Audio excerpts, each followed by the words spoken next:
So before I do the actual pick that I did for 2017, let's go with a couple of others. It's been a while since this one.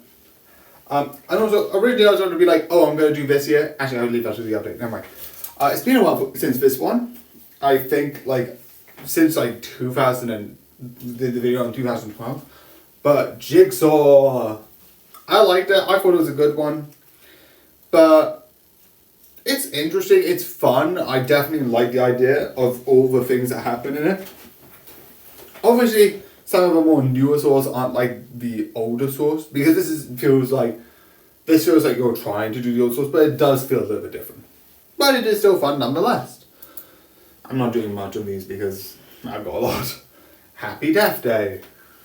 I like the time loop mechanic that you get, like this fantasy time loop, like sci-fi time loop stuff with a straight up horror. I think some other stuff like this have happened with time travel and serial killers. I've done a review on one where like someone goes back in time and there is two literally off like time mechanics of serial killers. Not like this one. This one literally loops. The other two are time travel ones, which are still fun in my opinion. I'm going to leave that for a bit so I can go to the other two horrors. It Chapter 1. I like this version of it. I know there's one with Tim Curry. I didn't watch it too much. Also, before 1999. So I can't put it into that period. And also, yes, I am going to continue this. And again, update. And Flatliners. I know there's some stuff that a little bit off about Flatliners, but I like it. Again, I find it fun. It's a good thing, but not for this one. Then I have 3 genres, because all of those are sort of horror. 3 genres are different. Murder on the Orient Express, so the detective genre, I liked it. I thought it was good. There are sequels to this one, which I might talk about, which none of them are on the list, but still good to talk about. Power Rangers, the reboot.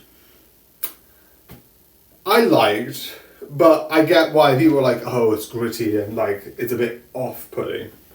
And the last one, Spider-Man Homecoming. I like Tom Holland's Spider-Man. I didn't really talk about much about Andrew Garfield's Spider-Man at all, even though I think he is one of the best. Besides the point, what movie out of all of those fantastic movies did I pick? It must be really good, really amazing, and really good. What is it? I don't know why I'm doing it this way. I don't even need to. My Little Pony the movie. I liked it. I fully do. Especially some of the songs I think are really fun. So again, this isn't the first time I talked about My Little Pony, but a lot of the stuff that is in the My Little Pony movie, besides one more, is a TV. So with this format of favorite movies from each year, from when you were born to now. Also, I might, again, for another thing. Actually, no, I will add it here. I've got a bit of time. So I might hold 2025 because there's some movies that are coming out. And I might, if I see a movie that came out before, in any of the years between the two time periods, I might update it. And 2025 hasn't finished yet. I feel like that's over. So that will be for the 25th, but there's more to plan. I also will do the same for 2026, 2027, each year ending with things that I would think are some of the best. Even if I reviewed them, some of the best, and what I thought was the best, and then talk more about it. Because why not? Anyway, the one for this year is My Little Pony, like I said, the movie. Now, I like this one. So overall, My Little Pony as a franchise, there is more. But 1, I haven't seen any of them, and 2, I don't know if they're before 1999. I really don't. Because My Little Pony, the TV series, I think saw it 2007. Don't hold me on that.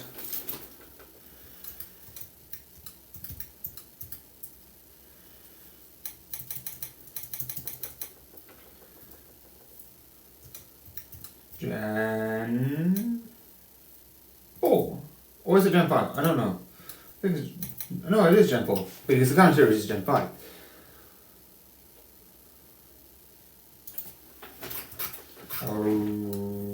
Original edit.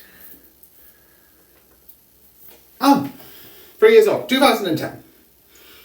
So I know there's a generation before that, and I know it had a movie, but I think that was in the 90s and the 80s. So I can't comment on that because of how it's worked.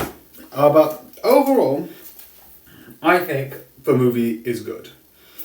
So how it develops is fun, and it sort of goes, let's go outside of Equestria, let's look at these bigger things. You do see this amazing singer in it. Let me just gonna check cost. Tempest, which is Emily Blunt, a big name actor. It's also really beautiful. I really like the sort of like art style they have for most of the TV series, and the other Equestria Girls movies fully do. But this art style I just love. It's just sort of like 3D, and I like it. I also like a lot of the songs, and this actually impacts the TV series. Which I feel like I might need to review. I'm talking about how much I like this, but like this, and I might do something like that. But again, I'll do that later. That works more better in the update that I'll talk about. But overall, I do think this is good. I do think this is entertaining. And the way it takes the characters, and this is one of the things I like about this specifically. Because this is a sort of TV movie, right? It sort of has a movie, and the problem in the movie, besides I think a short, which is in Equestria Girls, which kind of has, I think it is, I don't remember, kind of has his insignia, sort of embed his magic from the villain in this movie, in that short, you don't really get much else. But overall, I still like it, I still found it fun. But the one thing that I think is really important with this is one bit in particular. Is the fact that this deals with sort of a new sort of like race of ponies, which is one that can go underwater, which I think was from Gen 3, if I hear correctly. But the reason why I find this really fun is because they come back in the TV series. So it's not like they're going to be like, the villain doesn't really come back, but the main sort of like one part of the movie that is a key plot to the movie and starts the main conflict does come back. But the group is like really fun. Again, it's just really fun. But yeah, I hope you enjoy and good night.